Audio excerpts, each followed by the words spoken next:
Yun. Porsche, Porsche. Ayos.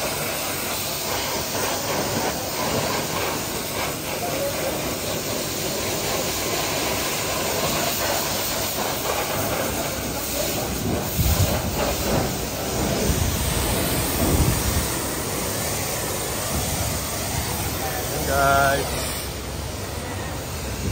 ito yung hiram kong Porsche guys, pinahiram na to sa akin at para naman na hindi magalit sa akin yung mga may-ari, kailangan ko ipalinis para makita niyang talagang parang bago na yung sasakyan niya, you know? Yun, yay! Inshallah.